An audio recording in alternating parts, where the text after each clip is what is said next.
বীজ দেওয়ার পরও গরু বীজটা কনসেপ্ট করতেছে না, এর মূল কারণ হচ্ছে কি আমরা টাইম মেনটেন করতে পারি না।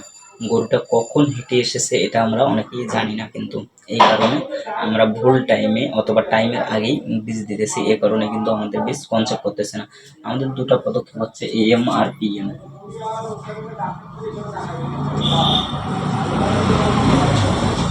AM আর PM হচ্ছে, আমরা যদি লক্ষ্য করি AM আমরা ধরি সকালবেলা, সকালবেলা দেখা যায় যে আমরা এটাকে 12টা পর্যন্ত আমরা AM ধরি এবং 12টার পরে আমরা PM ধরি।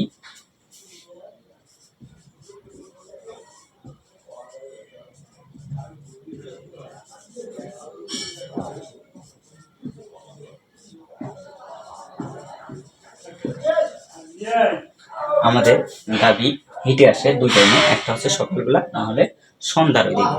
আমরা দেখব যে যদি ওই গাভীটা সকালবেলা হিটে আসে, জালি কাটতেছে এটা আমরা লক্ষ্য রাখবো। যখন জালিটা একবারে শুষ্ক সুতোর মতো এবং সাদা জালি আসবে তখন আমরা বীজ দেব। প্রথমত হিট আসলে দেখা যায় যে জালি কাটতেছে, ওইভাবে সুতার মতো কিন্তু থাকবে না জরায়ুতে জালিটা, ওই সময়ের মধ্যে আমরা বীজ দেবো না। আমরা যদি দেখি যে সকালবেলা গাভীটা হিটে আসছে 6টার দিক, 6টা সকাল, এটাকে আমরা বীজ দেব সন্ধ্যার ওই দিকে, সন্ধ্যা 6টা 7টার ওই দিকে বীজ দেবো আমরা। দেখা যায় যে একটা গাভী যদি সকালবেলা হিট আসে এটাকে সন্ধ্যার দিকে বীজ দিতে হবে, আর যদি বিকালবেলা বা সন্ধ্যার দিকে হিট আসে এটা আমরা পরের দিন সকালবেলা বীজ দেবো, তাহলে বীজটা কনসেপ্ট করবে। টাইম মেনটেন যদি করতে চাই যে একটা গাভী হেঁটে আসার 12 থেকে 18 ঘন্টার মধ্যবর্তী সময় কিন্তু বীজ দিতে হবে। আপনি যদি এই 12 থেকে 18 এই 12 থেকে 18 ঘন্টা আগে বা পরে বীজ দেন, এই বীজটা কিন্তু কনসেপ্ট করবে না। তাহলে ঠিক আমাদের 12 থেকে 18 ঘন্টার এই মধ্যবর্তী সময় যদি আমরা বীজ দিই তাহলে বীজটা কনসেপ্ট করবে। আবার অনেক সময় দেখা যায় যে বীজ দেওয়ার পরও গরু কিন্তু ফিট থাকে, আবারও দেখা যায় যে গরু অন্য কোনো গরুর পিঠের উপর চড়তেছে বা ছটপটায় গেছে, যে হিট আসলে যে লক্ষণগুলো ওগুলো উপলব্ধি করতে পারবো।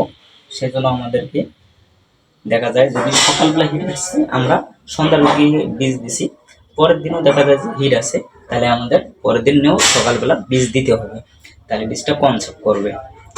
আর অনেক সময় দেখা যায় যে এগুলো করেও হয় না, সেক্ষেত্রে আমাদের কিছু সিরাপ রয়েছে, ওই সিরাপগুলো খাওয়াইতে হবে গরুকে। যেমন সেই কোম্পানি হচ্ছে পাক্কা AI, তারপরে ডক্টর স্যার হচ্ছে শিওর AI, এই সিরাপগুলো আমাদের পুরোটা খাওয়াইতে হবে, তাহলে কনসেপ্ট করবে।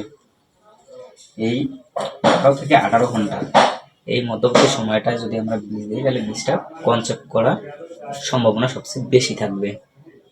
না হলে আমরা অনেকেই বীজ দিই কিন্তু টাইম মেনটেন না হওয়ার কারণে বীজটা কনসেপ্ট করতেছে না।